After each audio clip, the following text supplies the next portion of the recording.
Okay, I assume that we can start, even though I only see David Nirenberg and my colleague Stefan Vogt, but I assume that everybody else is in the Zoom room. So I will start with welcoming all of you. I hope everybody can hear me. Okay, can you hear me? Perfect, yeah. Yeah, perfect. Thank you so much. So, dear Professor Nirenberg, dear students, dear colleagues, ladies and gentlemen, I'm delighted to welcome all of you to this first session of our virtual lecture series this winter term at Goethe University. It is wonderful to not to see really, but to think about the audience that we have of students, of colleagues from different departments, also of those who are interested in following this lecture via the live stream at YouTube. So welcome all of you. And before introducing Professor Nirenberg, who is actually zooming in from Berlin, let me say a few words about the institutions who joined forces in organizing this series, but also let me first address the students in this course who registered. Just to make sure you know, this is really a university course, which means you can acquire credit points, write essays, and I will offer a special session so that we can discuss these issues. But tonight we are just going to listen to David Nirenberg's lecture. So who is involved in terms of institutions? First of all, there is the Buber-Rosenzweig Institute for Modern and Contemporary Jewish History and Culture. It was established this year and is devoted to broad questions in Jewish history, culture, Jewish thought, including the study of Jewish, non-Jewish relations. Secondly, the series is organized and funded by the Löwe project, which we call Religiöse Positionierung, religious positioning, modalities and constellations in Jewish, Christian, Muslim contexts at Goethe University and at the Justus Liebig University in Gießen. During the past 5 years, this interdisciplinary project studied historical, cultural, social questions regarding the way the three monotheistic religions were and are dealing with religious diversity, with religious difference, with religious conflict. And this lecture series that will be continued next summer term, I hope, is one of the final events of this research group. The funding runs out by the end of this year. Thirdly, this is a cooperation with Goethe University's Center for Advanced Studies in the Humanities, the Forschungskolleg Humanwissenschaften in Bad Homburg, which hosts fellows from political science, political thought, sociology, but also from the study of religion.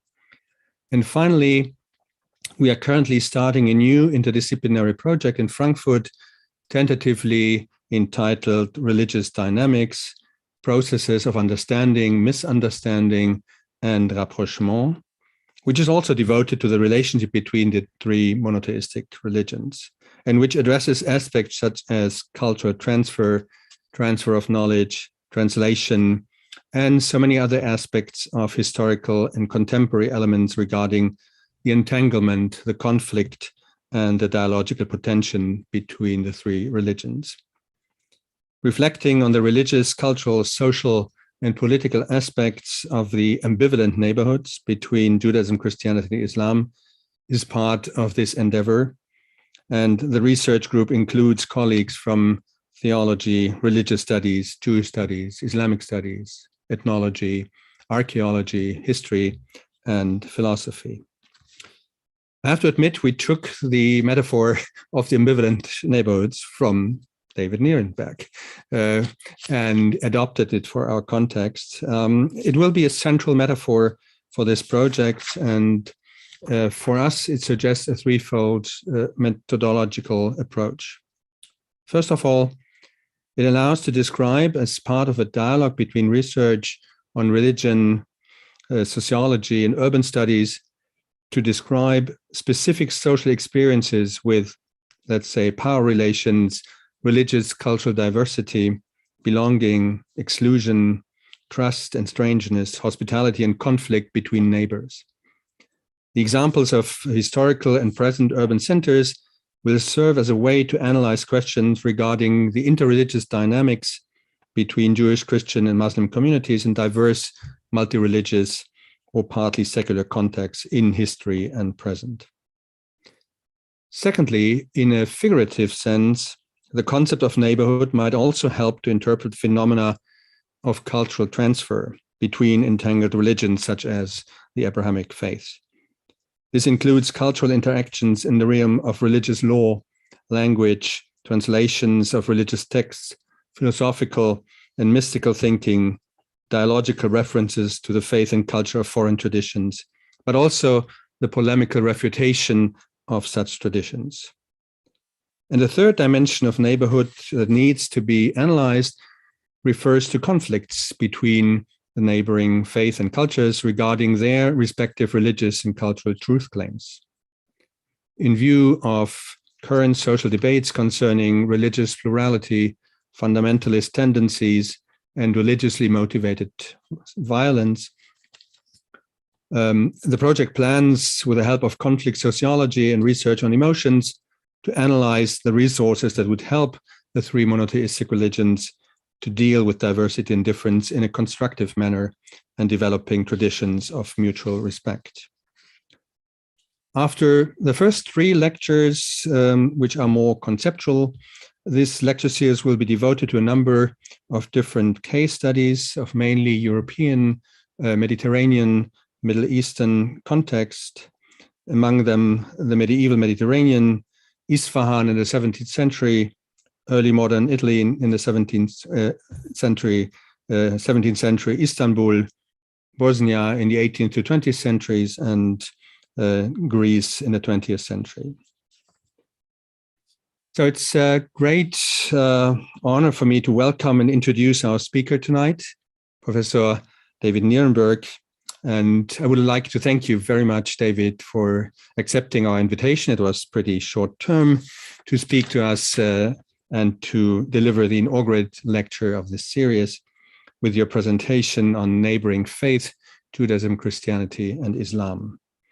And as I indicated, it is more than appropriate for you to deliver this opening lecture, since the entire series and the underlying concept of ambivalent neighborhoods or neighboring faith is originally inspired by your fascinating book, Neighboring Faith, Christianity, Islam, and Judaism in the Middle Ages and Today, which appeared in 2014. For those who don't know who David Nirenberg is, and I assume there are not so many, he is a distinguished historian whose academic career since his PhD dissertation at Princeton in 1992 is most impressive. From 1992 to 2000, he taught at Rice University, where he also served as a director of the Center for the Study of Cultures. And he was then appointed professor of the Humanities at the Department of History at Johns Hopkins University and the director of the Jewish Studies Department there. Since 2006, he is teaching at the University of Chicago. Since 2008, as the Deborah R. and Edgar D. Janota Distinguished Service Professor. And you can see the interdisciplinary character of his scholarly work by looking at the fact that he is affiliated with the Department of History, the Department of Romance, Languages, and Literatures, the Center for Middle Eastern Studies, the Center for Jewish Studies, and the Committee on Social Thought in Chicago. His many distinguished administrative positions in Chicago since then include his activities as the dean of the Division of the Social Sciences, and since 2018 as the dean of the Divinity School, also as the executive vice provost at the University of Chicago. And looking into the future, I think I can congratulate you, because I just read that in the summer of 2022, you will change your current post and will take over the directorship of the Center for Advanced Study and a professorship at Princeton University. So congratulations to that prestigious post. The list of David Nirenberg's professorships, fellowships, research prizes, and other honors and awards are endless. He got visiting appointments in Madrid, the Wissenschaftskolleg in Berlin, Princeton, Among others, he received teaching awards, an honorary degree from Haifa University, and to mention this in the German context, the Historiker Prize awarded from the city of Münster in 2017. He is also a member of the Academy of Arts and Sciences and of numerous advisory boards of international research projects and journals. Now, with regard to David Nirenberg's publications, I really can only mention very few. These are publications in several distinctive fields, and I will mention those that are actually related to the topic of our lecture series, starting with Communities of Violence, Persecution of Minorities in the Middle Ages, which was also translated in different languages, including Spanish and French. Then the already mentioned book, Neighboring Faith, 2014, and most importantly, also for the German context, Anti-Judaism, the Western Tradition, 2013, which was translated into German. The title is Anti-Judaismus, eine Geschichte des westlichen Denkens. And I was curious to see, and I'm actually curious to read the most recent book, which is co-authored with your father, Ricardo Nirenberg, which is devoted to something completely different, to numbers and to mathematics, Uncountable, a philosophical history of number and humanity from antiquity to the present. That sounds absolutely fascinating. I'm looking forward to looking at this. In short, looking at the publications, I cannot think of a better speaker for this inaugural lecture and for the task we assigned to you, namely to lay the foundations for our understanding of the multiple facets of this concept of neighborhood and neighboring faith. And so the floor is yours, and we are looking forward to hearing your lecture. Thank you. It's such a pleasure to, I was about to say to be here, but I'm not sure where I am in relation to you. I wish we were together, and this could all take place in Frankfurt. Although one of the glories of remote life is the list of speakers you've been able to put together for this series, which is present company accepted, truly exceptional. I've been tasked with talking about the interactive relationship between the neighboring faiths of Islam, Judaism, and Christianity, and I don't mean to imply anything by that order. I'll switch the order up so that no one thinks that there's any hierarchy. I've chosen the phrase neighboring faiths rather than any of the many others available, such as sibling faiths, Abrahamic faiths, monotheistic faiths, etc., because I would like to highlight one aspect of their relation, namely the ways in which each of these faiths has taken shape through its constant preoccupation with its proximity to the other. I'll call that proximity today, sometimes I'll call it that preoccupation, sometimes I'll call that preoccupation interaction, interactiveness, or sometimes I'll call it neighboringness, but it's this preoccupation with the proximity of each other. And I mean constant when I say that it's a constant preoccupation. From the earliest days of each of these faiths to the present, these faith communities have not stopped defining and redefining themselves by thinking about their relationship to the others. Now, I know that in some ways this is obvious, and I should say that a lot of what I'm going to say today is obvious. One of the things we often forget to do is remind ourselves about what we should all already know. And so mostly today, I'll be reminding us all of what we all already know. But in some ways, it's obvious that these faith communities have always defined and redefined themselves by thinking about the relationship to each other.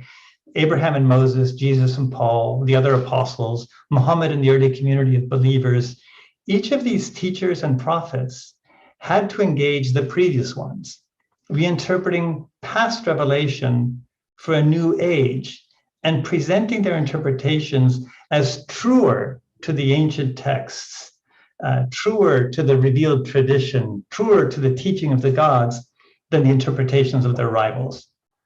In other words, these prophets, and this is a bit of a controversial claim, these prophets had to present themselves as historians, as reinterpreters of the past, And I admit that one of the things I'm going to do today is try claim that the prophets thought historically, and that historians have something to offer to the traditions, the communities that are related to prophecy. I'll return to that at the end, but let me just give you one example, because I think examples might make things clearer. This one's from the Synoptic Gospels. I'll tell it from the Gospel of Luke, chapter 24, verses 13 to 35. It's the story of the disciples on the road to Emmaus after the crucifixion. Emmaus is thought to be the modern town of Abu Ghosh, which is outside of Jerusalem and is famed today for having some of the best hummus. In any event, you know the story about the disciples on the road to Emmaus. And the gospel tells us that they stood still, looking sad.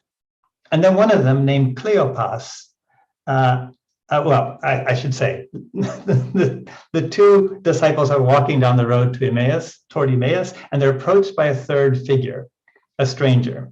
And the stranger says to them, "Why do you look so sad?" Right? That's the run-up. And they stood still. Now I quote the gospel, looking sad. And then one of them, named Cleopas, answered the stranger, "Are you the only visitor to Jerusalem who does not know the things that have happened there in these days?" And he, the stranger, said to them, "What things?" And they said to him, "Concerning Jesus of Nazareth, who was a prophet, mighty in deed and word before God and all the people, and how our chief priests and rulers delivered him up to be condemned to death and crucified him. But we had hoped that he was the one to redeem Israel." And then the stranger says to them, "Oh, foolish men, and slow of heart to believe all the prophets have spoken. Was it not necessary that the Christ should suffer these things and enter into his glory? And beginning with Moses," and here comes the historical part, "and beginning with Moses and all the prophets, he interpreted to them in all the scriptures the things concerning himself." So concerning himself, the gospel says, because of course the stranger is the risen Jesus. The gospel is making an important point. If we read the prophecies as they had traditionally been read, then Jesus, who was condemned, suffered, and died, cannot be the promised Messiah. But if we read them in a different way, then in fact, that is exactly what they promised. And the first task of the risen Jesus was, in other words, a historical one. He has to teach the world to interpret the old books in a new way. So he has to interact with the tradition. Monty Python's movie, The Life of Brian, a great historical work, if ever there was one, revealed to the world how this historical process works, with some assistance from Dan Brown's The Da Vinci Code. Thanks to works like these, we all know, everybody knows, that Christianity is a religion, or rather its many religions, that is constantly changing by reinterpreting its own history and its sacred texts, often reinterpreting them with an eye on its neighbors, Judaism and Islam. And I could give you countless examples. So we could talk about how Martin Luther launched what we call the Protestant Reformation by thinking about Judaism, arguing with Judaism, thinking about Islam, arguing with Islam, as well as, of course, drawing stark differences with groups within Christianity. Fewer people know that the same is true of Islam and Judaism. I won't talk much about Judaism today, but I'll talk a good deal about Islam. So, for example, the earliest followers of Muhammad came from many different religious communities, including Jews and Christians of many different sects and stripes. The Quran is constantly engaged with, and it's constantly quoting from, the scriptures that came before. It's constantly reinterpreting them historically, much like I suggested Christ did on the road to Emmaus. It's constantly referring to the Hebrew Bible, the New Testament, and yes, even the writings of the church fathers. I think it sometimes quotes St. Augustine, but that's perhaps I'm overreading, and certainly the Talmud of the rabbis. It's through such reinterpretations that Islam separated itself from Christianity and Judaism, just as Christianity had done earlier. And just as this process of historical reinterpretation never stopped in Christianity or Judaism, it never did in Islam either. Today, we're all familiar with the differences between Sunnis and Shiites, but there are many more Islamic communities, all generated out of debates about the proper interpretation of Islamic history. According to one early tradition, Muhammad himself predicted this process of what I'm going to call splintering neighborliness. He said, according to the hadith, those who were before you of the people of the book means Jews, Christians, Zoroastrians. Those of you who were before you of the people of the book became divided into 72 sects. And this community, my community, will be divided into 73 sects, 72 in hell and 1 in paradise.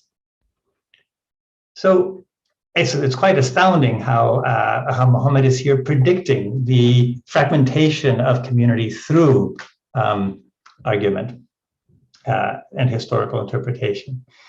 Just by looking around at the constant emergence of new Christian, Jewish, and Islamic movements, you can see that we're living, just as all previous generations have, through this ongoing process of sectarian formation.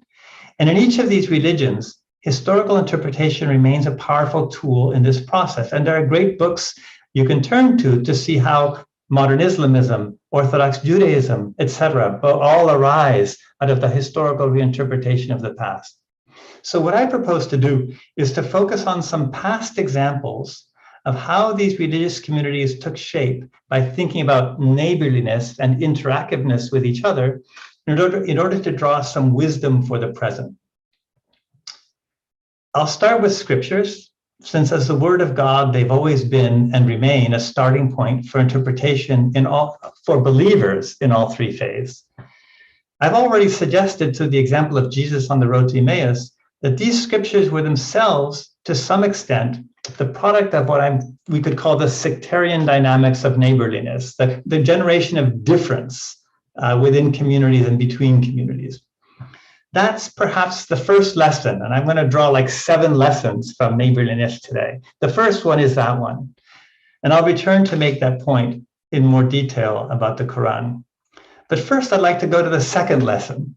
The scriptures do not contain one teaching about neighborliness, but rather they contain many, sometimes quite contradictory ones. So let me give you some examples from the Hebrew Bible, and then I'll move on to the New Testament and then to Islamic texts. Please share your presentation. I will in a second. That's okay. I'm not quite there yet. I'm about 1 minute away. So you know that the Hebrew Bible has many teachings about its neighbors. For example, it teaches that the 7 nations living in the promised land must be extirpated, lest their presence lead to intermarriage and idolatry. That's Deuteronomy 7. Now I'll share the presentation and offer you some other texts. But it also teaches that the stranger that dwells with you shall be to you as one born among you, and you shall love him as yourself, for you were strangers in the land of Egypt. So this is probably the most cited biblical passage today, a few years ago, in response to President Trump's executive order banning Muslim immigration to the United States. These are texts that are still very living when we think about neighborliness in the present. They're still very living in debates about what that neighborliness should be. The Hebrew Bible condemns certain kinds of intermarriage, but it has the messianic line start with a union of a Moabite woman and a Hebrew man, for which you can see the book of Ruth. It prophesies both an apocalypse in which Israel's mighty and aggressive neighbors are utterly and vengefully destroyed, and one in which they are sanctified and saved. This quote here from Isaiah, "Blessed be my people Egypt, Assyria my creation, and Israel my heritage." And the same is true of the New Testament. It tells us to love thy neighbor, the stranger, and even the enemy, as in Luke 10, Matthew, Hebrews, etc. But it also teaches the opposite. He that is not with me is against me.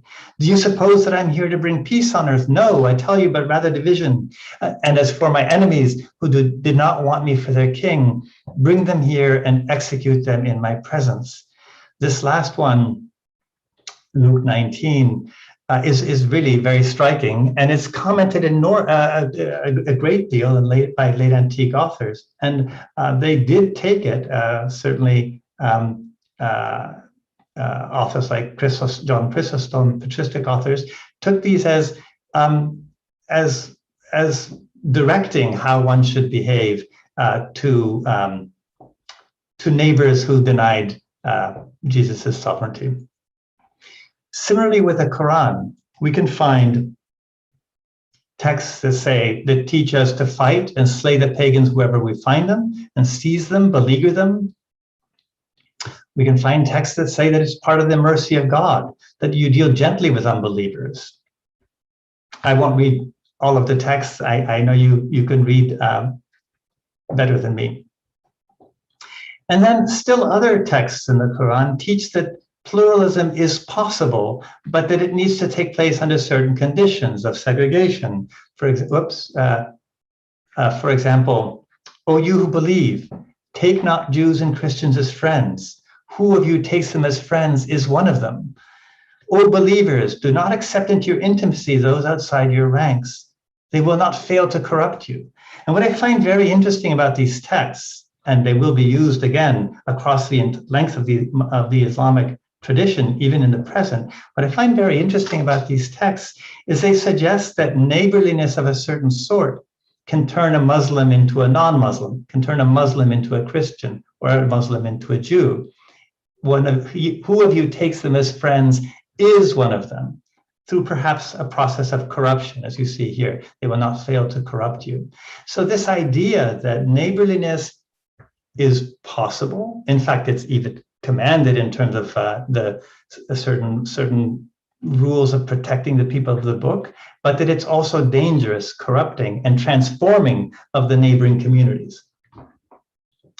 So why do I spend time on scripture? I spend time on scripture, though I'm a historian, because it has served all later periods, including our own, as a source of instruction about the sorts of interfaith relations, the sorts of neighborliness that God desires of us, that God commands of us, certainly for believers. The historical interpretation of scripture is one of the most powerful ways through which communities of believers have attempted to shape and make sense of their own present in terms of an eternal teaching revealed at a particular time and place. So the revealed word of God interpreted tells future generations how to live with their neighbors, how to be appropriately neighborly, how to treat those of other faiths. So it's crucial to remember this second lesson, that this eternal teaching, that is the scriptures of all three religions, can itself sustain any number of potential attitudes towards neighboring faiths, ranging from love and toleration to total extermination. Even that distinction between love of neighbor and extermination of neighbor is too sharp. Consider, for example, that the medieval canon law of crusade understood killing your neighbor, if your neighbor was a Muslim, a heretic, an Inca, a Jew, etc., as an act of love. And the same is true during the Nazi embargo and segregation of the Jews that we just celebrated the anniversary, or just marked the anniversary of on November 9th, Kristallnacht, etc. The Vatican ruled that the Nazi embargo and its segregation was an act of love of neighbor. So when I bring up the Middle Ages, but these are not things that are in the distant past. The 20th century too has seen love and extermination or segregation in close proximity. Why is it so important to stress this diversity of potential attitudes towards neighboring faiths authorized by scripture or by religious teaching? I think it's important because recognizing that diversity can protect us from two forms, I'm going to call them fantasy, two forms of fantasy that are prevalent in every age, and they're prevalent in our age too. One of those fantasies is that my scripture, my faith tradition is loving, or any particular one faith tradition is loving, while the other is cruel. My community is capable of tolerance and neighborliness, while that of the other is not. And the second fantasy or error that I think is prevalent, and that my stress on ambivalent neighborliness can help prevent, is the fantasy that I have scripture right, that my interpretations have recovered its original and true intent, and that all other interpretations, no matter how many Christians, Muslims, or Jews have held them, are error or heresy. Those two fantasies are the engines of a great deal of cruelty to neighbor. So I think we need to begin by recognizing their attractive power and recognizing that they don't actually make sense of the historical processes by which these communities have taken shape. So that's lesson 2. I know I have 7, but they get shorter. The third lesson is that there's not one form of neighborliness or of interaction, but many. And we need to understand the differences between them. So for the sake of simplicity, I'm going to discuss 3 types of religious neighborliness. And please don't groan now that you see that the third lesson actually has 3 parts. I will try to keep them relatively short. So one form of neighborliness is our everyday sense of the word. At some times, and in some places, Muslims, Jews, and Christians have occupied houses next to each other, have lived next to each other, what we usually mean by neighborliness. So those times and places have been relatively rare, especially in the Christian world, where with few exceptions, one of them being my favorite study spot, medieval Spain, the vast majority of the inhabitants of Christendom would never have encountered a living Muslim or a living Jew. This type of actual neighborliness was much more common under Islam for 2 reasons. First, Islam arose in a multi-religious context as Christians of many stripes, Samaritans, Rabbinic Jews, Arab followers of other gods, were all part of the context within which Islam arose. And that diversity is evident not only in the Quran, which contains an enormous amount of material from these other traditions and scriptures, but also in the tradition, the Sunnah, in the lives of the Prophet, in the Sirah, and other authoritative stories that the early Islamic community produced. In other words, in its early documents, the Islamic community was constantly talking about its engagement with others. Among its earliest documents are regulations of neighborliness, such as the constitutions of Medina. There are also stories about what happens when neighborliness goes wrong, such as this story about, I show you here a Persian manuscript image of Muhammad defeating the Banu Nadir. The Banu Nadir are a tribe of Jews that were said to have violated their promise to Muhammad under the constitutions of Medina, under the rules of neighborliness. We also have stories, the Banu Nadir is about Muhammad and the Jews, but we also have stories about early Islamic Christian relations in the prophetic tradition. So here I offer you one, again, a Persian miniature of Muhammad recognized by the Christian monk Bahira. And here you have the monk Bahira pointing to the young Muhammad. This is a story in which the monk Bahira or the monk Sergius, there's different Bahira in the Arabic tradition, Sergius in the Greek, is the first person in the world to recognize Muhammad's prophetic gift, prophetic promise. He's a monk living in an oasis, and he has a dream, a vision that the greatest of the prophets will be coming by, and the caravan arrives, and the monk goes to the members of the caravan and says, it checks each one of them, and he doesn't find the prophet. And finally says to the leader of the caravan, is there not one more of you? And the leader says, well, there's one young boy, he's out guarding the camels. And they bring the boy, here, Muhammad, and the monk says, this is the coming prophet. You must guard him from the Jews. So in this story, you have a beautiful example of neighborliness at the origins of prophecy, a Christian monk recognizing the Islamic prophet and warning him against neighbors who might wish him harm. I bring you these stories as examples of the neighborhood diversity of early Islam that found its way into the founding stories of the Islamic tradition. And that diversity only grew greater after the Muslim armies that emerged from the Arabian Peninsula in the 7th century in their wave of triumphant conquests spread across much of the what we call the then known world. So those armies, those Arab and Muslim armies, were tiny in comparison to the vast populations of Christians that they conquered in the Roman Empire and the Zoroastrians they conquered in the Persian Empire and that they then ruled and taxed. So for centuries, Muslims lived as minorities amongst these other peoples of the book, who only gradually converted to Islam. So we can talk about all these kinds of forms of neighborliness across Islamic history. But I won't do that today. And then finally, I must say, even in the Islamic world, increasing conversion and segregation meant that this direct kind of neighborliness became rarer over time. In fact, today the situation is dramatically reversed. Since 1948, the Islamic world is host to a diminishing and ever lower number of Christians and virtually no Jews, whereas over the same period, Muslim immigration to Europe, the US, Latin America, has made parts of these societies more religiously diverse than at any prior point in their history. And of course, you might say that Israel post-1948 is the most intense example of this neighbors actually living side by side, neighboring faiths living side by side. But precisely because this direct kind of neighborliness has been and continues to be quite rare, it's important to realize that neighborliness does not need to be local, nor does it actually require any actual acquaintance with living exemplars of other faiths. I want to stress that.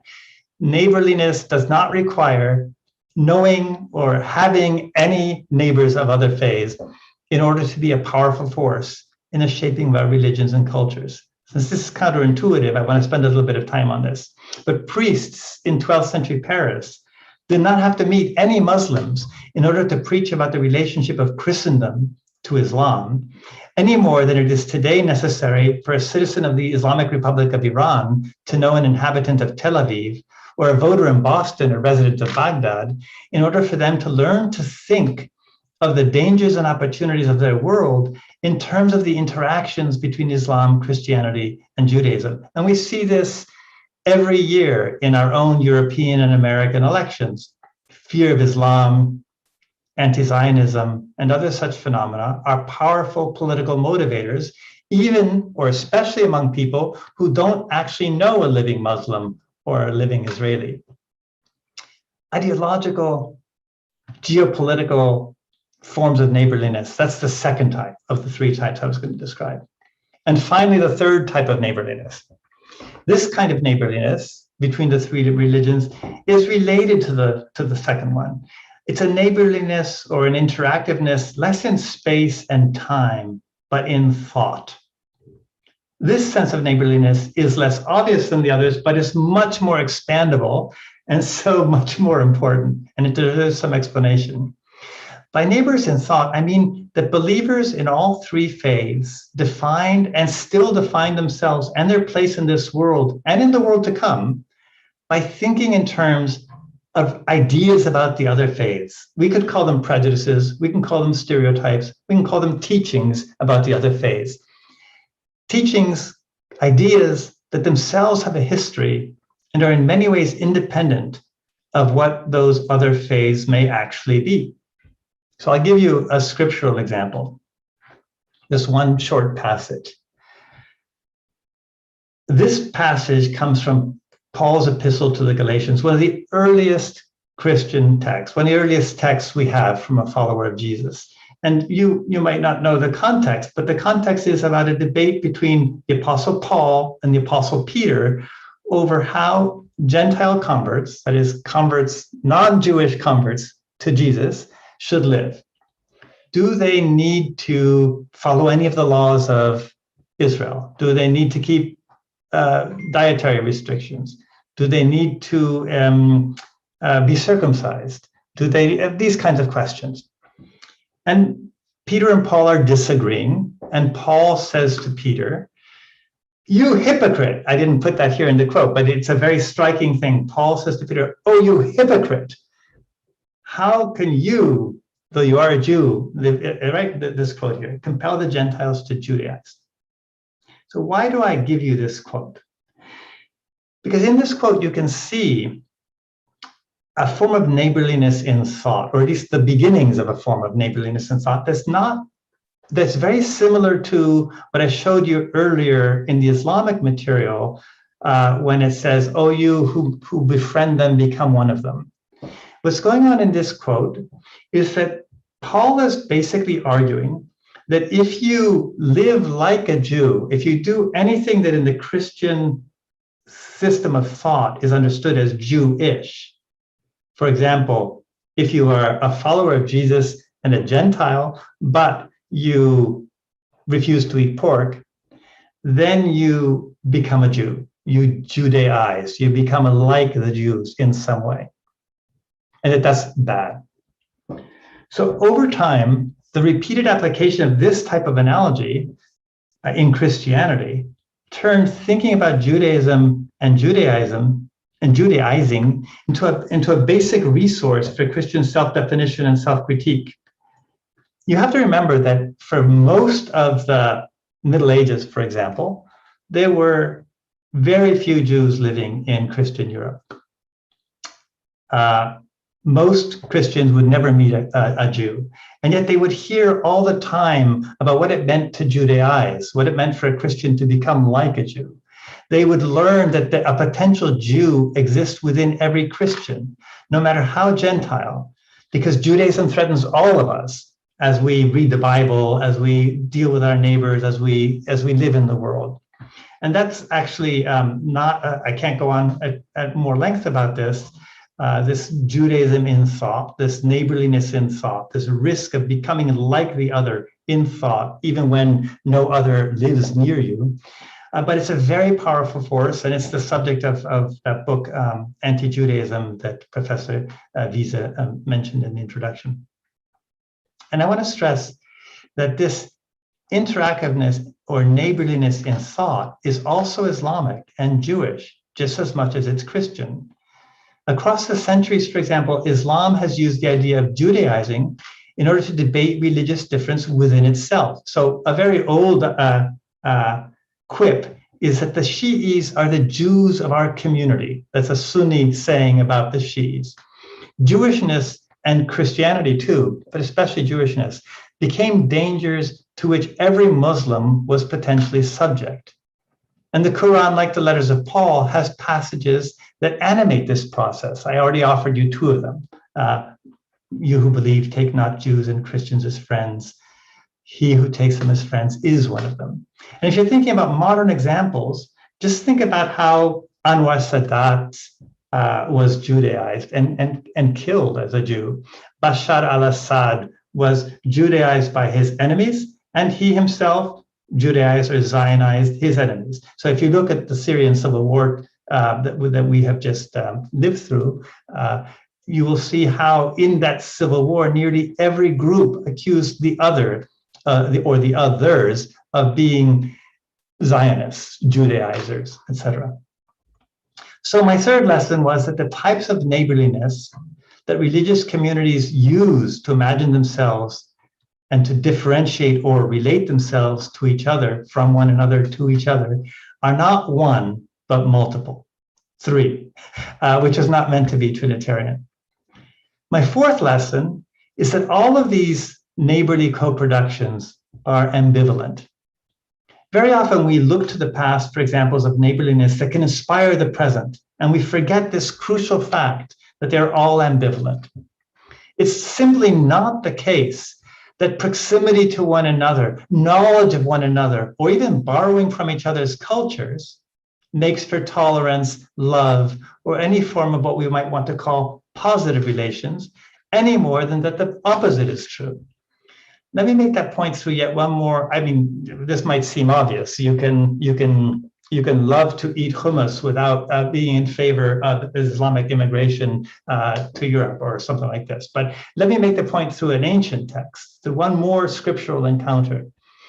This one's going to be from a Quranic verse, from an intertext in the Quran. And by intertext, I mean texts within scriptural traditions that show an awareness and a borrowing from other scriptural traditions. So we can call those intertexts. It's a form of interaction within the scriptural tradition. And here's one from Quran, from the verse 93 of Surah 2 of the Quran. And it's a passage that focuses on the moment of scriptural revelation itself, the moment in which scripture is given to humanity. And remember when we took your promise. So this is God in the Quran speaking to the Israelites. And we raised above you Mount Sinai, saying, hold firmly to what we have given you and obey. And they, meaning the Israelites, said, we hear and we disobey. And they had to take into their hearts the worship of the calf because they have no faith. So this is a passage that is steeped in neighborliness, in knowledge about the other. Let me give you some examples. The geographic vocabulary already reveals a deep knowledge of other cultures, religious communities, and languages. Because the Quran here names the Mount Sinai, not in Arabic, it doesn't use the word Jabal, but in Aramaic, or it could be also Syriac, Tur Sinin. We raised above you Mount Sinai. Where's this passage from? It's not found in the Torah, that is in the Hebrew Bible, but it is actually another intertext, a citation from Jewish scripture. It's a citation from the Talmud. Again, Quran citing Talmud. Commenting on Exodus 19, verse 17, the Talmud's tractate Shabbat reports a discussion between rabbis. They're trying to explicate the line in Exodus, and they stood beneath the mount. So Rabbi Abdimi ben Hamad ben Hassa says, this teaches that the Holy One, blessed be he, overturned the mountain upon them like an inverted cask and said to them, if you take upon yourselves the law, good. If not, here you will find your grave.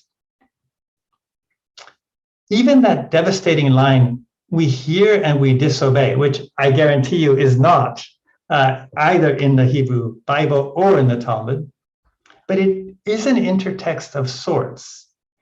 You all remember the Israelites' response to Moses in Exodus 24:7 and Deuteronomy 5:24. We hear and we obey. I've given you here the Hebrew so you can see the slight variations. What the Quran does is it transforms this phrase through a multilingual pun, a joke, or a pun, a play on words, playing on the similar sound between Hebrew shamanu va'asinu, we hear and obey, and Arabic samaina wa asaina, we hear and disobey. The play on words reveals what we could call the shared scriptural space, the neighborliness of these communities, at the same time that it shatters it. So is that positive or negative neighborliness? So this example underlines a number of my lessons today. It's an example of how prophecy can itself proceed historically, reinterpreting the scriptural past in order to make claims of similarity or difference with other scriptural communities. And it's an example of the ambivalence that I take to be characteristic of the neighborliness between faiths that I'm trying to describe. A neighborliness in which contact, exchange, knowing or thinking about each other are engines that drive both similarity and difference between religions. We might say closeness and distance, or tolerance and intolerance, and often simultaneously with the same gesture, as in the case of the Quran here, quoting the Talmud. So I'll stop multiplying examples, but I hope I've made my point. Even when they have not lived amongst each other, the histories and cultures of our multiple communities of faith, our religions, have always been produced out of different forms of deeply ambivalent neighborliness.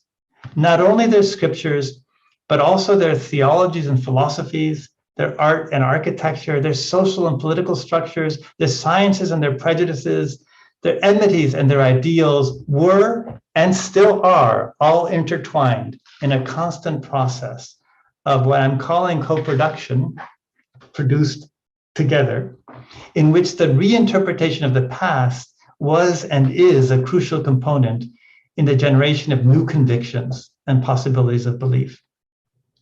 So I kept on saying, and we still are. That's my fifth lesson. We too are engaged in similar co-productions, making sense of our own world by thinking about ourselves and our neighbors, and often by looking back over the long history of such co-productions and drawing on what we take to be exemplary moments, special moments, especially influential and important moments, in order to decide how we should live today. Think, for example, at the current moment, of the role of Islamic immigration in current debates about European identity, or the ways in which fears of Islam are deployed in US politics, or the immense importance of anti-American and anti-Zionist rhetoric in the self-conception of many Muslim political communities, or the place of biblical prophecy in shaping the vision and actions of certain Jewish settler movements in the Palestinian West Bank.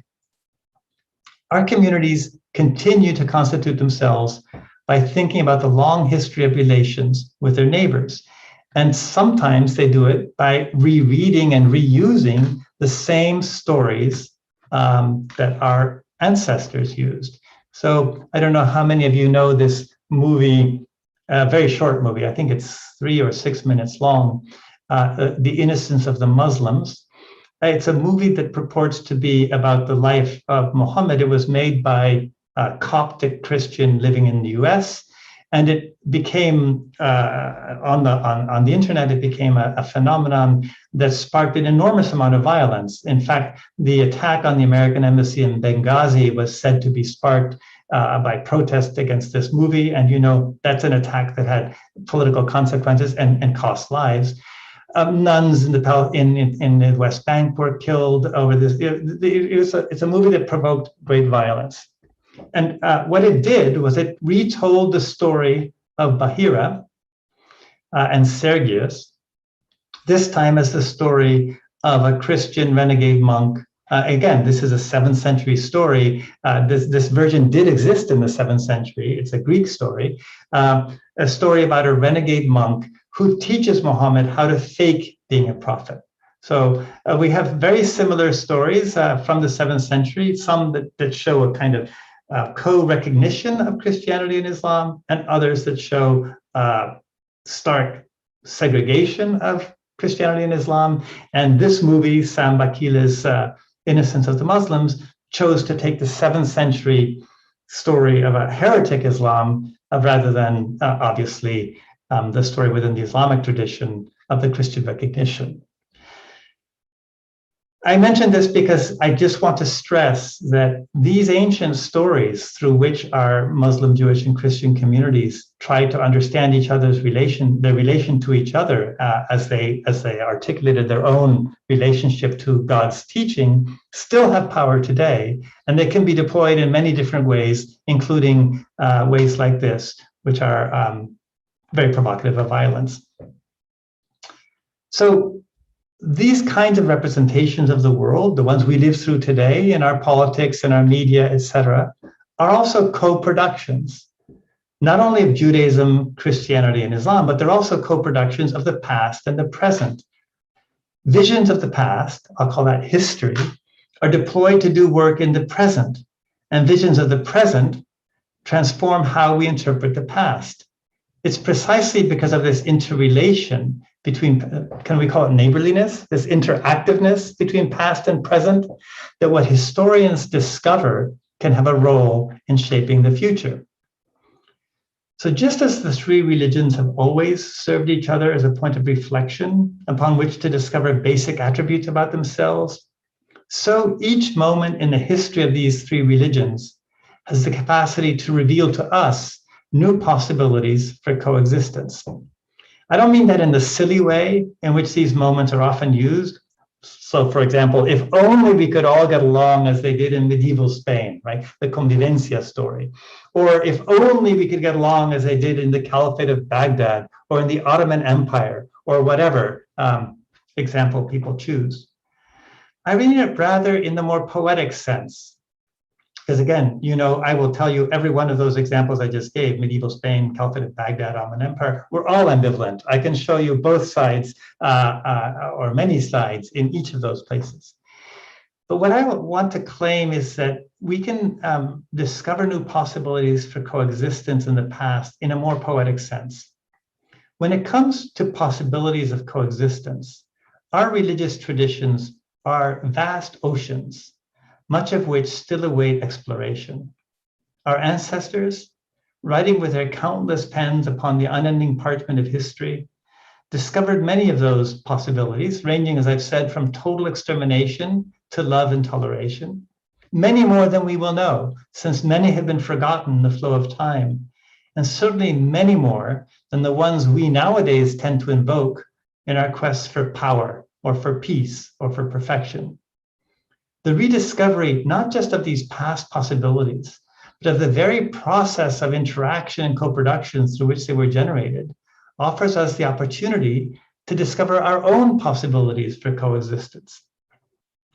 Even, in fact, especially as believers, and I don't claim we should all be believers, I'm speaking, though, here specifically to believers, even as believers in the historical revelation of the Word of God, whether Muslim, Christian, or Jew, we can create new possibilities for the present by reading the past, by studying history.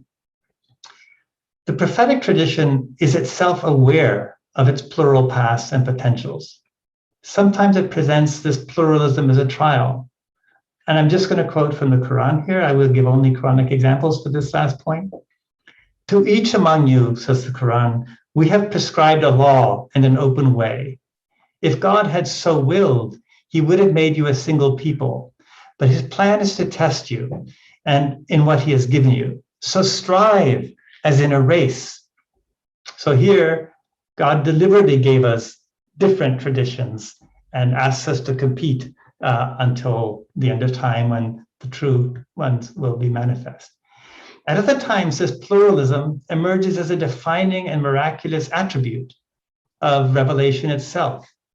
And I give you here one of my most beloved quotes from the Quran, from Surah 18, verse 109. If the ocean were ink with which to write out the words of my Lord, sooner would the ocean be exhausted than would the words of my Lord.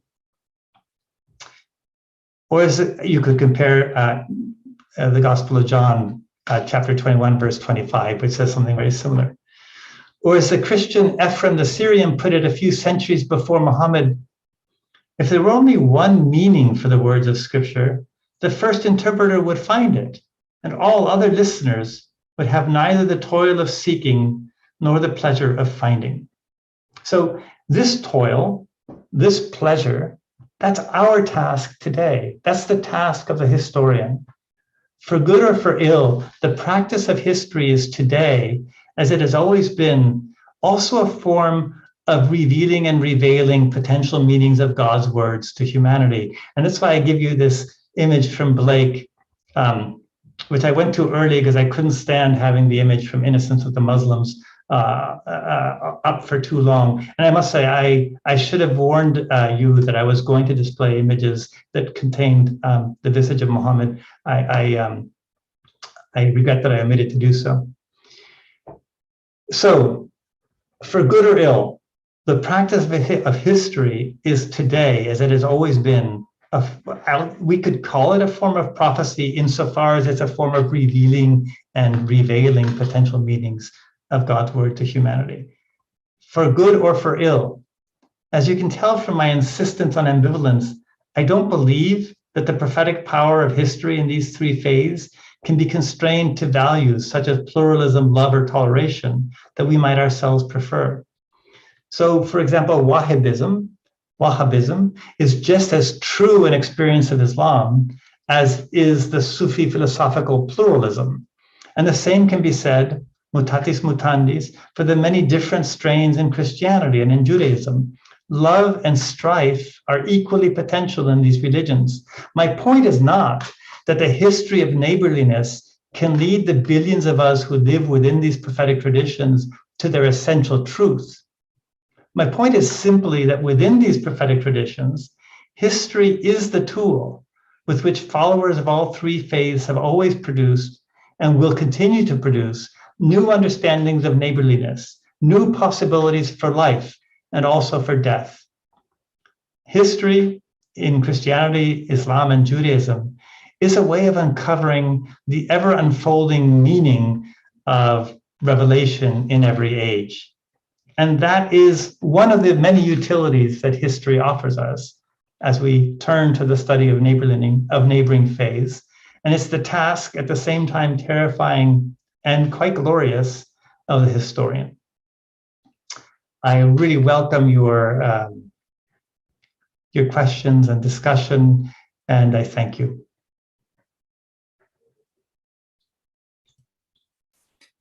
Thank you very much, David, for your wonderful presentation and the multifaceted image that you have given about this concept of neighborliness and neighbor. Maybe before we open the floor, let me start with a question which has to do something with the concept. I mean, we have understood that that this concept of the neighbor or the neighboring religions is preferable to all the other concepts that are being used, Abrahamic faith, monotheistic religions. And maybe at the beginning, if you could tell, especially our students who often ask these questions, what is it about the concept of monotheisms and Abrahamic faith that makes it difficult to use them? And how does the concept of neighborliness actually alleviate these problems? Well, I'm going to leave it to Guy Strumza, who I know is on your list of speakers and who has written very important work on the question of Abrahamic faiths, to address that part of the question. And instead, let me focus on briefly on the monotheism part. You know, it is curious, but it actually is not at all clear to believers in these faiths that the others were monotheists. So, for example, is Christianity monotheistic? This was a question that was actually very much debated amongst Muslims and amongst Jews. For reasons we could discuss. It was also very much debated within Christianity. If you want to understand the many different sects of Christianity, the many different groups within Christianity who had different views of, say, Christ's nature, as debating that very question of struggling with how do we make a Trinitarian religion, how do we interpret a Trinitarian religion as strictly monotheistic? There's so many beautiful anecdotes about this. I'll give you one poem from a Muslim in, I think, 14th century Egypt, complaining that the Sultan has made a Christian his accountant, his chief tax collector. And he says in this mocking poem to the Sultan, how can you trust as an accountant a man who believes that three is one? Meaning a Christian who believes in the Trinity. So this constant debate about whether, and then there are questions about whether other faiths are monotheistic as well. There are other monotheistic faiths. So monotheism is not a good, or at least a strict filter. I'm not arguing that neighboring faiths is better than the other categories. I'm simply deploying it for my own purposes. That is, I think for the purpose of the question of how these faith communities thought about each other historically, it's useful to keep these categories of neighborliness in mind. Not that they thought of them in that way. I don't believe any one of them ever said to themselves, oh, those are our neighboring faiths. Although they did sometimes say to themselves, oh, these are the other monotheistic faiths, even as they debated them.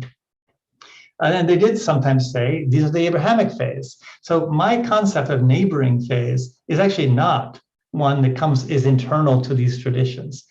I think it's internal, though, to how we think historically. And I deployed it not so much as a solution to the problem of what to call these communities, but as an explanation for why I am choosing to focus on Islam, Christianity, and Judaism, and on certain forms of relation within them, forms of relation that are both social, but they're also intellectual, that sometimes depend on the presence of real members of the other faith communities in one place, like in medieval Spain, but often are really about ideas, about the imagination of the other. So, for example, the Pharisee, the figure of the Pharisee, is very much the neighboring Jew in many Christian heads. They've never met a real Jew. The Jew they know is this image of the Pharisee from what they've been taught out of the Gospels. Is that a neighbor or not? I'm trying to hold all of these things together. So it's really not, I'm not trying to supplant those who want to claim Abrahamic relations. I'm not trying to supplant those who want to claim monotheism.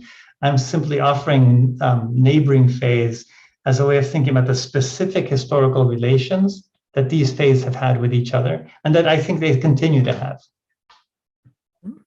Thank you very much. And you did that in a very convincing way, because you showed us how profound the ambivalence is in both positive and negative terms.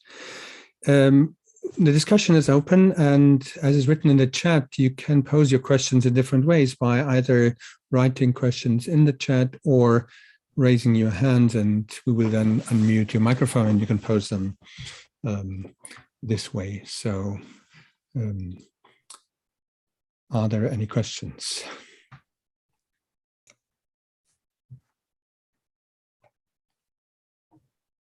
And Mr. Fried? Yeah, Markus Fried. So please, your question. Since I don't see the audience, I'm very uncertain. Let me express, first of all, my deep gratitude, David, for this fascinating talk. I would like to come to the point where you talk about ambivalent faith. To my understanding, many of these conflicts between different groups arise from different practices. And the definition of authority for certain praxis is a second step. And that, to me, explains ambivalence even a little bit more, because you can't say a certain acting is definitely Jewish, Christian, or Arabic. But you can say they use the same technique, and that makes it very, very difficult to construct differences. So the driving force is to legitimate a certain praxis and to develop separation or differences, which are much more, from the retro perspective on the acting than as an idea of faith or even a certain confession or something.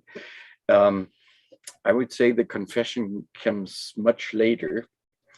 We act this in that way because we confess, but this is a development of time and a certain development of acting. I hope I could make my point a little bit clear. I'm influenced deeply by the Chicago School of Sociology, pragmatism and Tucker Parsons and so on. And this is why this question arose from your talk. Well, as former dean of the social sciences at the University of Chicago, I thank you for, and I'm most welcome. This is a really interesting question, and I'm very glad you asked it, because it raises many profound issues. I guess I would say I'm never confident that we can say what comes first, either action or idea. And here I'll be Weberian and say they both matter. And I'm not sure that we can ever say, just like I'm not sure we can ever say what material interest versus ideological or again, philosophical or ideas, which is more important. I think they're always interacting. So let me give you some examples of what I mean. Take the rituals that you see early in the development of both Christianity and Rabbinic Judaism, namely the replacement of the sacrificial rituals of the temple with other liturgies that stand in for them. You have both of those traditions emerging very early actually in amongst the followers of Jesus, but also taking many different forms. They don't agree on what those should look like. And you see them also emerging very early in rabbinical communities after the destruction of the temple. So you could say that there's really parallel ritual forms that are not very different. On the other hand, the ideas through which those rituals are legitimated and made sense of, namely the distinction between the flesh and the spirit, and the alignments that people claim for that distinction, right? The letter kills, the spirit vivifies. The spiritual signification must be prioritized over the literal one. And the way those come to differentiate rabbinic and Christian communities, those are not so much ritual, but we might say that they're epistemological, hermeneutical, they're ideas, and they deeply affect how the rituals are understood and how the rituals come to differentiate rather than assimilate two communities. After all, these two communities are doing very similar things. It's through their hermeneutics and the ideological justification that they really come to look extremely different.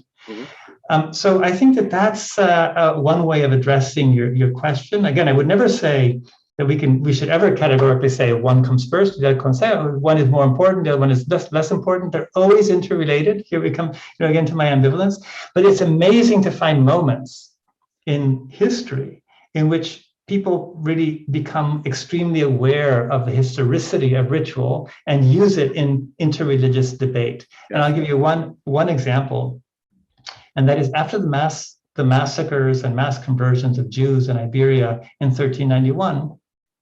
So one of the largest forced conversions in the history of certainly of Jewish history, but to date, up till that period, you find all of a sudden an efflorescence of polemics, of treatises, comparing, both by Muslims, Christians, and Jews in Spain, comparing the history of baptism, the history of different rituals, and showing both how they have a similar history of how they're adapted from similar moments, from similar antecedents, and how they go wrong, of course, in the tradition you're trying to discredit.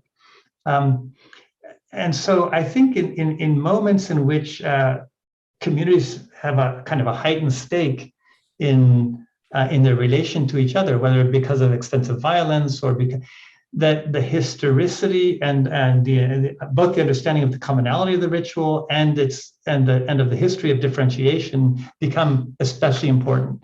I think you could probably make a similar point about what happened in historiography after the Holocaust.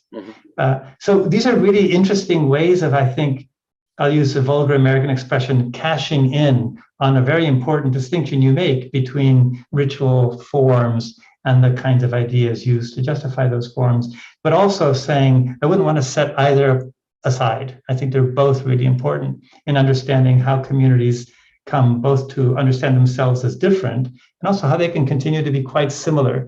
Is here, the last thing I'll mention is, you all know the work of Israel Yuval on a medieval Ashkenazic Jewish practice and its deep co-production or interaction with Christian rituals at the same time that they come to understand them or to justify them, explicate them through ideas in radically different and differentiating ways. So I think this is a kind of interaction that you're pointing to that's really very, very important.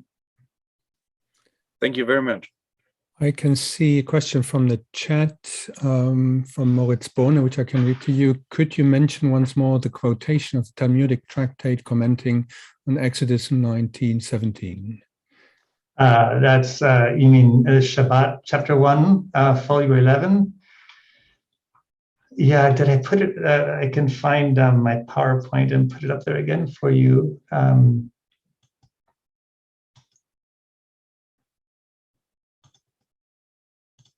I'm not the fastest PowerPointer. Forgive me.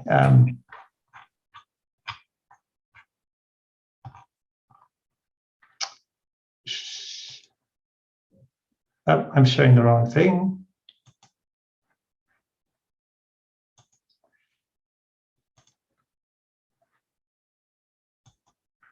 Okay.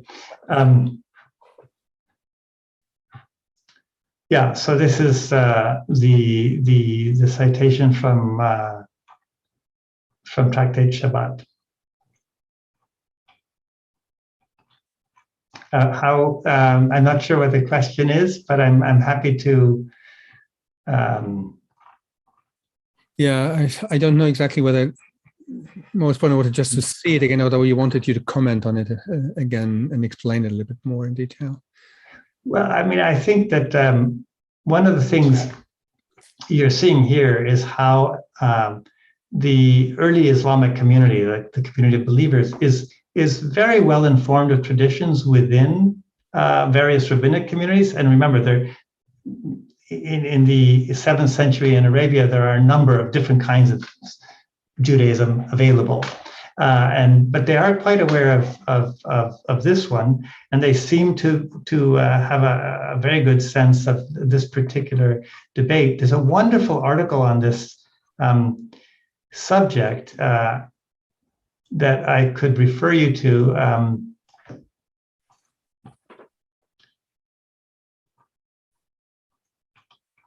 Sorry, Shabbat 88a. And you could all, there's several versions of this story also in the Talmud. There's a wonderful article I meant to say by Julian Oberman. This is not a recent article. This is from 1941 called Quran and Agada, the Events at Mount Sinai. There are many, I'm far from the first to focus on this passage, but Oberman was, I think, the most beautiful treatment of what we can take from this kind of intertext. There's a long tradition in Germany of studying these intertexts, and it's a tradition that specifically grew out of the Wissenschaft des Judentum, the study of Jewish history that was born in Germany in the early 19th century. I'm thinking here Abraham Geiger, so the person who gave his name to the Geiger Kolleg. Abraham Geiger's Was Mohammed aus dem Judentum genommen hat, what Muhammad took from Judaism, is one of the very earliest texts in modern scholarship about these kinds of intertextual moments in which you see Muhammad, this is not Muhammad, but in which you see the early Islamic tradition very much informed by teachings from different Jewish traditions.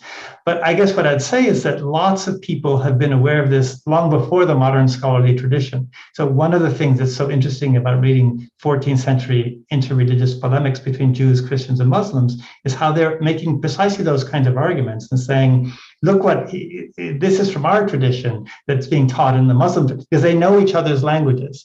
Or even, here's a kind of a gross example, when the Moriscos were expelled from Spain in the 17th century. That is to say, when converts from Islam were expelled, several 100,000 were expelled from Spain. They were all Christian, but they were all descended from converts from Islam. One of the strong arguments used to expel them was that they were actually, the Muslims were really just Jews. And there were learned treatises written to show how the ritual practices of the Moriscos were just like the ritual practices of rabbinic and biblical Jews, and also genealogies trying to show why Muslims were really descended from the same corrupt lineages as Jews. And that's actually, so 17th century scholars doing this kind of comparative ritual history, showing shared attributes between Judaism and Islam in order to justify expelling the Muslims or the Moriscos, just as they had already expelled the Jews in 1492. And that is already a late example, because if you think about how Byzantine Christianity first encountered Islam, some of the first explanations that Byzantine Christians gave of Islam were as a heresy of Judaism. And again, they were trying to do the same kind of comparative history and saying, well, look at the similarities, look at the differences. It must be a heresy. I think here of Michael Cook and Patricia Crone's book, Hagerism, which explored a lot of these early texts and discussed them in a modern context. I'm not sure I'm really helping with this question about the Shabbat 88a, but thank you for that. I have a question from Omri Ben Yehuda. Would you like to pose a question, Omri?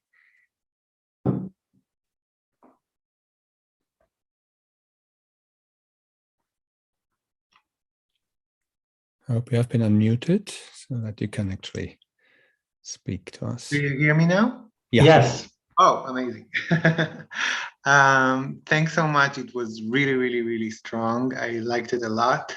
I just wanted you to maybe, if you want to elaborate or to try to think about the differences between interpreting as history making and interpreting as literary scholarship, because intertextuality, especially this Sama'in wa Nishma v'Naseh v'Nishma wa Sama'un, is so literary, and mostly about the difference between history and law, halakha, or theology. I guess is something, yeah. Yeah.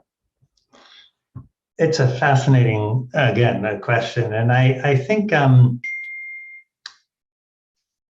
you're right that certainly we make sharp differentials differentiations between these different disciplines and between the hermeneutics, the interpretive strategies behind each discipline. I guess I'd say that I think if you really want to understand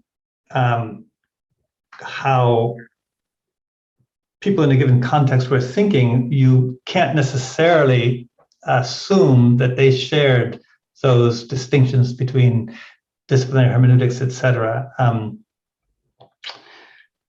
in fact, I think they didn't. So, if, for example, if we stuck to strict kind of philological standards, we could make no sense of many of the etymologies and analogies, linguistic analogies, through which these adherents of these different religions made sense of their traditions and differentiated themselves from the others, because they all feel either literary or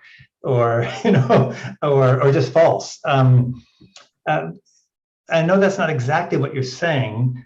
So let me give you an example of how these traditions have halachic effect, for example. So you can't make the distinction between agadic and halachic in a historical context. This story about the golden calf that Quran 293 is giving us. This is an important story. It argues that the golden calf is a punishment that the Israelites were given because they said we hear and we disobey, because they didn't accept God's commandments. So what is its afterlife? It has many, many different afterlives in Christianity, the golden calf story, and in Judaism. And in fact, in Judaism, there are even medieval versions that assume that the constant punishment of the Jews throughout time is their ongoing repayment of the debt created by the golden calf episode, their ongoing punishment for the golden calf. But I'll give you an Islamic example that I found recently and that I thought was really fascinating. It's in a biographical dictionary of a certain judge, Muslim judge in the 13th century. I might get the details wrong because I don't have it in front of me, but and the judges brought a case, and this is it's actually collected in as a wonder, not as a, but it's very much within a legal framework. He's brought a case. He said, what is to be done with a Christian man, a Christian woman and a Jewish man who had sex and she gave birth to a child with the head of an ox. So the judge, the dictionary tells what the judge said. It is given as like a Solomonic decision, right? And the judge says, well, what happens here is that the Jews were forced to drink the powdered up golden calf. And that drink became part of their bodies and went to their reproductive organs, their testicles. He says testicles. And so that is why the child of the Jewish man with a Christian woman was born with the head of an ox. They are both to be dragged through the streets and killed. So he gives a judicial ruling and it's reported, but the judicial ruling is explained in terms of this story, right? And what I'm trying to say is, without getting directly at your question, because as you can see, I'm reluctant to draw strong boundaries between literary hermeneutics and historical hermeneutics, or theological hermeneutics. But what you can see is that these kinds of interpretations have multiple effects across their historical lives, and those can be halachic. They can be used in adab, as literary stories, but they have many different effects. So I guess what I'm trying to say is I wouldn't differentiate too sharply between interpretive techniques, so long as I, as interpreters, as historians, are always clear on what our own technique is, what our own methods of generating meaning are, and why we honor, for example, a literary one that's perhaps being used in the past by someone as a historical artifact, which is what I'm doing here. Thank you. I have two more questions before we come to an end also. One question is specifically about Jewish Orthodox perceptions of Christianity in the present. It's Friedhelm Pieper who wanted to ask that question. He thanks you for your inspiring lecture, and then he asked, my question refers to the 2017 document between Jerusalem and Rome by the American Rabbinical Council, the European Rabbinical Council, and the Chief Rabbinate in Israel. It seems that the portrayal of Christians as believers of the God who made heaven and earth and chose Israel overcomes the traditional perception as Christians to be idolaters. And Friedhelm Pieper asks, how far-reaching do you think within Jewish Orthodoxy is this turn to a different perception? Wow, is it Karma Ben Lokri who I'm thinking of, who should be asked this question? Actually true, yes. She has recently written a book, she's now teaching at Humboldt Universität, but she's recently written a book about these kinds of questions in Hebrew, and I think it's going to soon be translated into English. I guess I would say,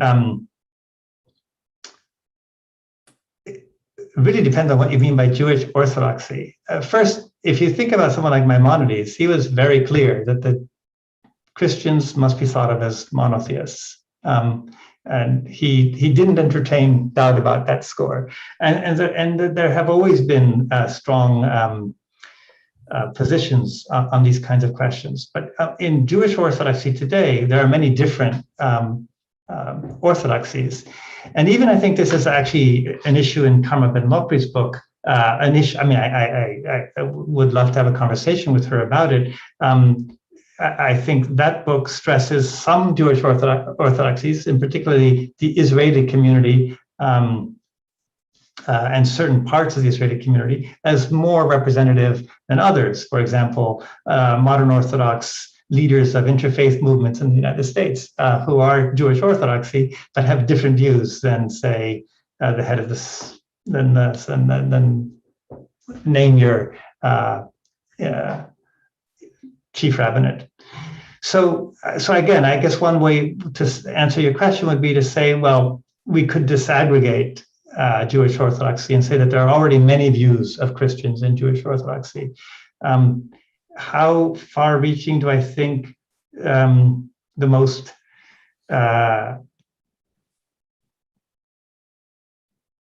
inclusive view of Christianity might be? I think it could potentially be very far-reaching. I think it's very hard to tell.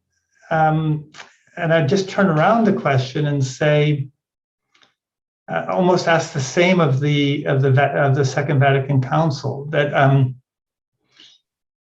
how far-reaching do you think its reform of the teachings about the Jews has been, or will continue to be? How much of the Catholic community, which is very diverse, has it convinced? And do you even see in the current Pope's readings of Paul, recent controversial readings of Paul, perhaps a step back from those Vatican teachings? So I guess the same question could be asked of really every community's view of the other community. And in every case, we would want to say, well, first, it's not one community, it's many. And second, yes, there's always the potential for these teachings to spread. And I think we should work to strengthen that potential. But there's also always the potential for these teachings not to spread. And why it is that teachings become convincing to a community, that's not a question that historians have much purchase on. If it were easy to do, then the American military establishment's attempt to fund madrasas who taught historicist Islam under George Bush, they spent several $1 billion. It would have succeeded, but it didn't, right? So why these things succeed and don't, that is something that's very, very difficult to say. But I think we should applaud both of those impulses, both Second Vatican, in my case, I mean, this is my view, and also the view that Christians are not idolaters. Thank you. I have one final question, my colleague Stefan Vogt. And another one, David Kebisch-Le-Petit. That would be the final one then, because we are running. Okay, so I'll try to be very brief. My question goes back to the concept of neighboring, and which I find extremely fascinating. But also, given the fact that you already said that there are so many different forms and shapes of being neighbors, I was wondering whether this concept also, in a way, has a danger of, covering existing power relations, hierarchies, relationships between subaltern and hegemonic groups, and so on. I was wondering whether it would make sense to sharpen this category somehow by relating it back to the specific social political constellations in which they occur, meaning to relating it more closely to social and political history, and such as who is the majority, which religion is dominant, and who is the minority. This kind of question, would it sharpen this concept to relating it much more closely to the social political realities in which they occur? Yeah, you remind me of a song by Harry Belafonte, whose lyrics are, "It was clear as mud, but it covered the ground, and the confusion made my head reel round." I think when what we ask of our historical concepts depends a lot on the level of generality we're seeking, the methodological intervention we're trying to make. And let's say in the book, say Neighboring Faiths, that particular book, I would set out this kind of methodology, but then all of the case studies are local, social, political, etc., right? Because of course, it's through those that the relevance of a method becomes clear. At the same time, I think if we refuse to step back and try articulate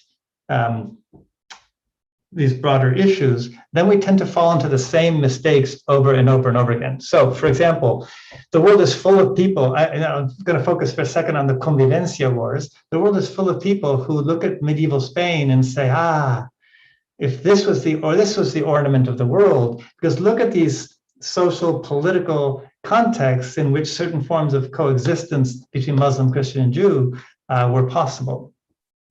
And, that's that's not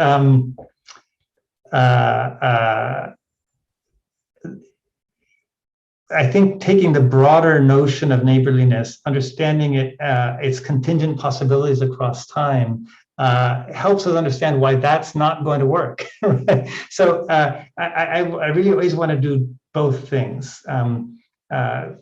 Step back as far as high as possible. I won't say as high as an eagle, but as high as a seagull, right? As high as and then like a seagull, come down to earth, to the smallest piece of garbage and devour it, right? Meaning the most particular example. And it's in that movement between the particular, what you're calling the social, political, et cetera, particularities, and our general concepts, that we can really become conscious of our prejudgments and our prejudices and our yearnings and how they deform our reading of particular contexts, and also how they deform our creation of general method. So I want to do both at once, and that's why I take this path. But I'm as much a micro historian as it's just that in today's lecture I focused on the broad.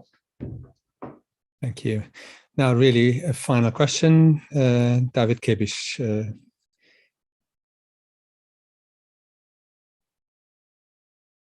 I hope you have been unmuted. Because yes. Thank you for your stimulating speech. It was very interesting for me to hear more about neighboring and interfaith relations with regard to the Holy Scriptures. As Christian Wiese mentioned earlier, I'm one of his colleagues at the Department of Protestant Theology at the Frankfurt University, and one of my special subjects is the history of religious education, including cultural exchange and knowledge transfer between different religions.